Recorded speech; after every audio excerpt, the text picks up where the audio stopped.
उसके अंदर अगर आपको कोई भी जड़ी बूटी चाहिए हो तो उसके लिए आपको पहले ही आवेदन करना होगा। अगर आप उसके अंदर कैसे भी छुप घुसने की और किसी से बिना परमिशन के उसके अंदर घुस जाते हैं तो आपको वहीं पर ही मार दिया जाएगा। एल्डरमैन इसके मुंह से वो सभी शब्द सुनने और वहाँ की सारी जानकारी लेने के बाद में नितिन ने एक आह भरी, क्योंकि वह भी जानता था कि वह और कोई जगह पर नहीं जाएगा, क्योंकि उसे तो केवल लाइब्रेरी के अंदर जाकर वह सारी बुक्स पढ़नी थी। और फिर नितिन ने विचार किया, जहर इतना ज्यादा भी घातक नहीं है जितना उसने सोचा था। और इसके अलावा जहर मास्टर्स एक दूसरे के साथ में बहुत अच्छा व्यवहार भी करते हैं। हाँ, आपने सही कहा, यहाँ पर सभी एक साथ रहते हैं, लेकिन कभी कभी ऐसा भी हो जाता है कि कोई एक साथ ही अपने दोस्त को खाने के अंदर मिलाकर जहर दे दिया करता था। अब एल्डर मनीष ने नितिन से कुछ भी नहीं छुपाया था जो उसको जहर होल के बारे में पता था। उसने वह सब कुछ नितिन को बता दिया। और एल्डर मनीष की बात सुनने के बाद में नितिन को पता चल गया था कि होंगन साम्राज्य के अंदर सबसे बड़ा और दुर्जय जहर होल यही है। वास्तव में जहर होल बहुत ही ज्यादा खतरनाक था। वहाँ पर बहुत सी औषधि जड़ी बूटियां थी जो जहर से भरी हुई थी। उसके साथ में बहुत सारे जहरीले कीड़े भी थे और हर जगह पर जहरीला पानी भी भरा हुआ था। एल्डर मनीष ये सोच रहे थे, लेकिन वो भी जानते थे कि अगर यहाँ पर कोई साधारण लड़ाकू आता तो वह उसको जरूर बताते, लेकिन उसके सामने जो व्यक्ति था उसके ऊपर तो जहर का कोई यूज ही नहीं होता और कोई उसको हानि नहीं पहुंचा सकता और जहर के साथ में कोई उसे मार भी नहीं सकता।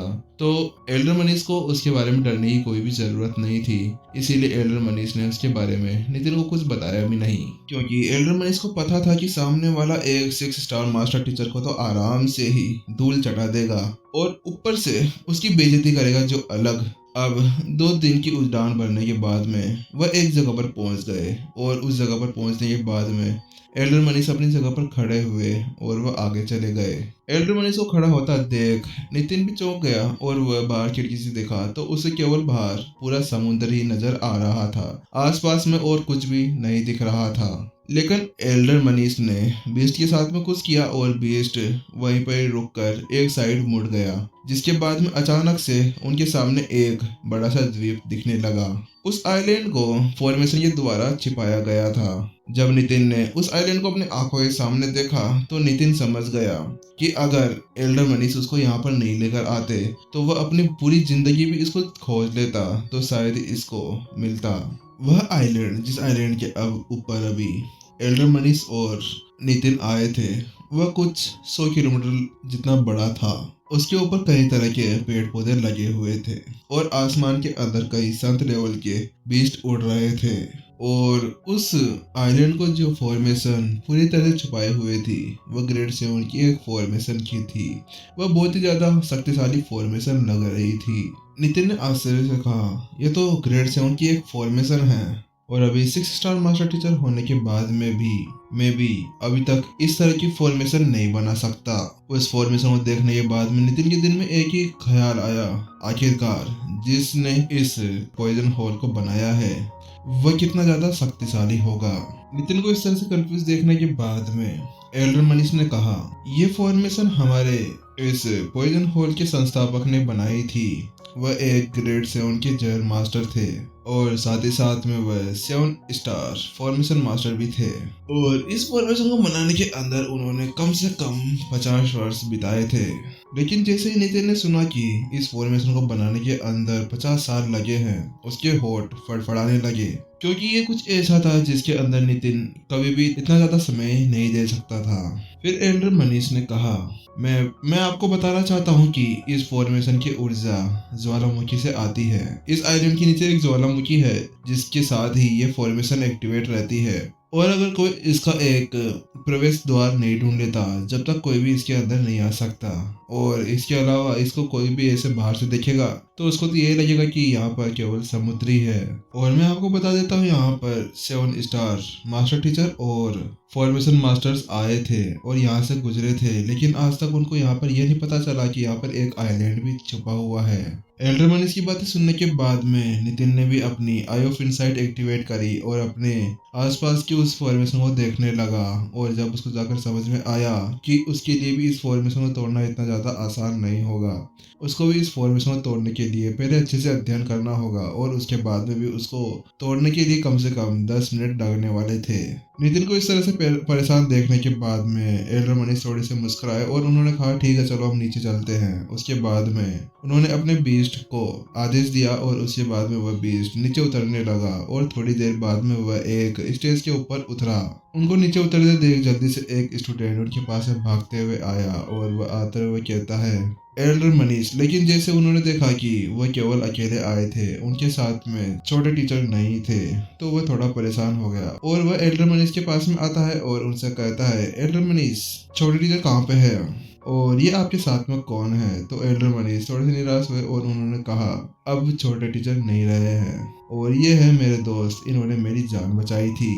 जैसे ही सामने वाले उस स्टूडेंट ने देखा और सुना कि उस बुजुर्ग ने जो अभी एल्डर मनीष के साथ में आया था उसने एल्डर मनीष की जान बचाई, तो उसके दिल के अंदर भी उसके लिए सम्मान आ गया। एल्डर मनीष ने कहा इनसे मिलो, यह है एल्डर मोहन। मनीष ने कहा सुनो तुम इन्हें जाकर अपने घर के अंदर छोड़ दो और इनको अच्छा सा रूम दे देना। एल्डर मनीष की बात सुनने के बाद में उस स्टूडेंट ने अपना सिर हिला दिया। एल्डर मनीष ने कहा क्योंकि मेरे को अभी जाकर पॉइजन हॉल के अंदर इसकी रिपोर्ट देनी है कि हमारे साथी अब हमारे साथ में नहीं रहे हैं और वहाँ पर जो हुआ था उसके बारे में मेरे को वहाँ पर जाकर रिपोर्ट देनी है, इसीलिए अब तुम्हारे ऊपर इनकी जिम्मेदारी है। जैसे वह दोनों वहां से निकलने वाले थे, एल्डर मनीष पीछे पलटे और उन्होंने टेलीपैथी के साथ में एल्डर मोहन से कहा एल्डर मोहन आप थोड़ा संभल कर रहना, क्योंकि यहाँ के सभी लोग थोड़े से अलग है, इनका मिजाज दूसरों के प्रति थोड़ा सा खराब रहता है, इसीलिए आप इनकी बातों के अंदर नहीं आना। अगर आपको ये कुछ भी उकसाने की कोशिश करे तो उससे दूर रहना। यहाँ के सभी लोग थोड़े बहुत खुश मिजाज भी हैं, इसीलिए आपको इनमें से कोई से भी डरने की कोई ज़रूरत नहीं होगी। और वैसे भी आपके पास में तो इतनी अच्छी टेक्निक्स है तो आप आराम से इनसे बच पाएंगे। एल्डर मोहन की बात सुनने के बाद में नितिन थोड़ा सा निराश हुआ और उसने अपना सिर हिला दिया, लेकिन वो भी कुछ नहीं कर सकता था। वो भी जानता था कि एल्डर मनीष के लिए भी वह सभी रिपोर्ट करना जो जिंक सिटी के अंदर हुआ था उसके लिए भी इम्पोर्टेंट था। एल्डर मनीष ने कहा और मैं आपकी बात वहां पर जाकर करूंगा ताकि आपके लिए एक स्लॉट मिल जाए और आप उस परीक्षा को देने के लिए एलिजिबल हो जाएं। और इतना बोलने के बाद में एल्डर मनीष वहां से चले गए और कुछ ही पल के अंदर वहां से वो गायब भी हो गए। और वहीं दूसरी तरफ अब नितिन और उसके सामने जो स्टूडेंट था, अब वह दोनों के दोनों उस बड़े से स्टेज के नीचे उतरते हुए अब शहर की तरफ जाने लगे। अब नितिन की आंखों के सामने एक विशाल नगर था।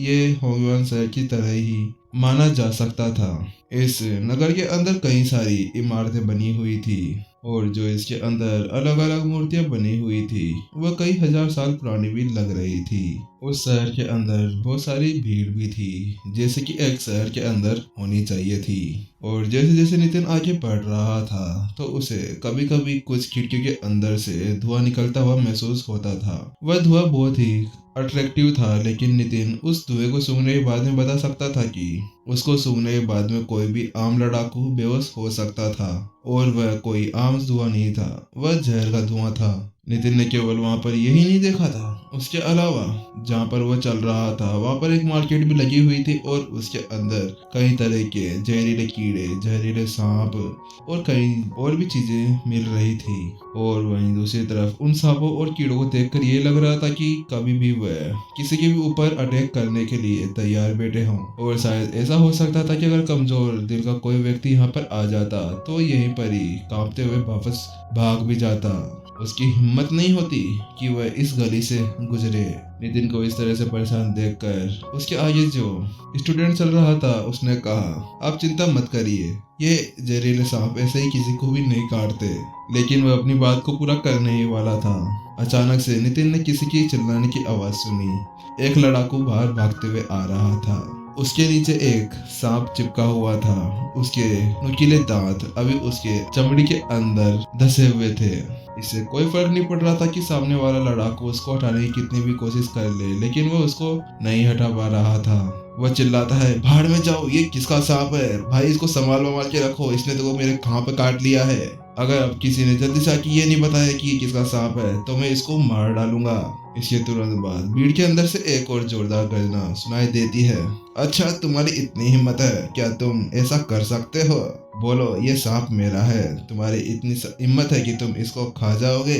अब वह आदमी सीधे उस लड़ाकू की तरफ बढ़ने लगा था जो थोड़ी देर पहले चिल्ला रहा था। अब वह दोनों वहाँ पर लड़ाई करने लगे थे और जैसे ही उस स्टूडेंट ने वह दृश्य देखा उसके बाद में उसका पूरा चेहरा लाल हो गया और उसने कहा ये तो कभी कभी हो जाता है, वरना ये सभी जहरीले कीड़े और सांप बहुत ही ज्यादा मिलनसार है और ये किसी के ऊपर ऐसे ही अटैक नहीं करते।